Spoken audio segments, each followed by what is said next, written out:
दीपक जी, अगर आपने आनंद विजय सर से सवाल पूछा तो जवाब भी ले लीजिए। जवाब देना चाह रहे हैं आनंद विजय। सारी गलती नेहरू जी की है कि नेहरू जी ने इस देश की आजादी में योगदान दिया। नेहरू जी की बात नहीं हो रही है, महात्मा गांधी जी के जिन्होंने अपना खून बहाया। अरे नरेंद्र मोदी जी की तो कोई गलती नहीं है। अभी नेहरू जी की सरकार नहीं है दीपक जी, अभी नहीं है। हाँ आनंद विजय सर।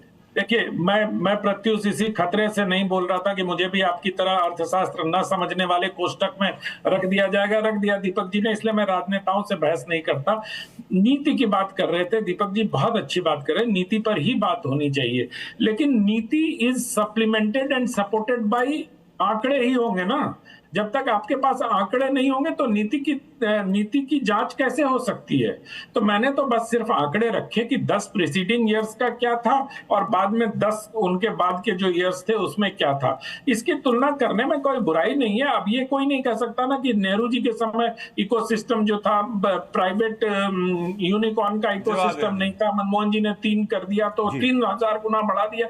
हम जा ही नहीं रहे सर दीपक जी। हम नेहरू जी बहुत आदरणीय सम्मानीय प्रधानमंत्री थे इस देश के। प्रदीप भंडारी जी, प्रदीप भंडारी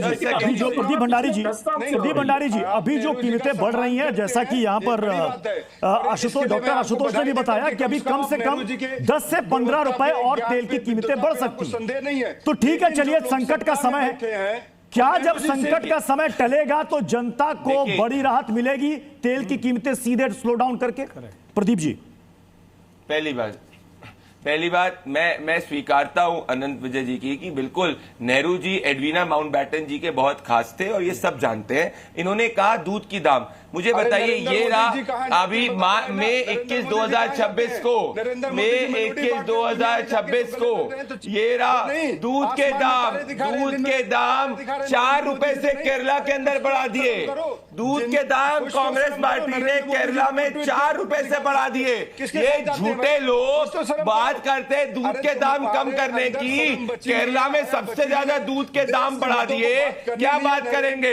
1950 में देश की अर्थव्यवस्था चाइना से ज्यादा थी, 70 सालों में बेड़ा गर्क कर दिया, चाइना से नीचे लेके आ गए। 5% है महंगाई की दर। कांग्रेस शासनकाल में 15% महंगाई का दर था, 5% महंगाई का दर है अभी। कांग्रेस शासनकाल में 15% महंगाई का दर था।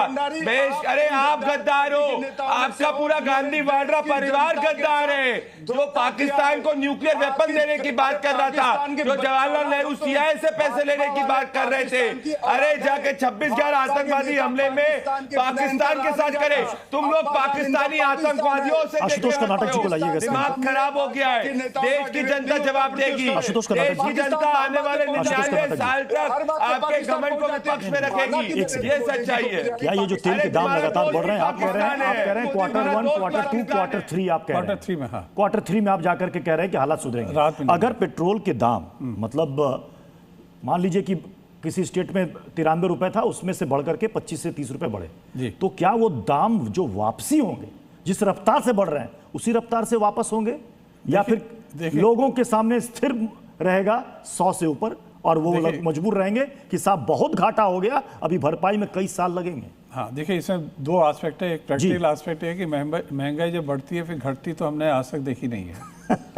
लॉजिक ये कहता है कि यस, अगर आपने महंगाई में दाम बढ़ाए तो उतना ही प्रोपोर्शनेट या नहीं तो 25-30% आप लोगों को राहत दीजिए।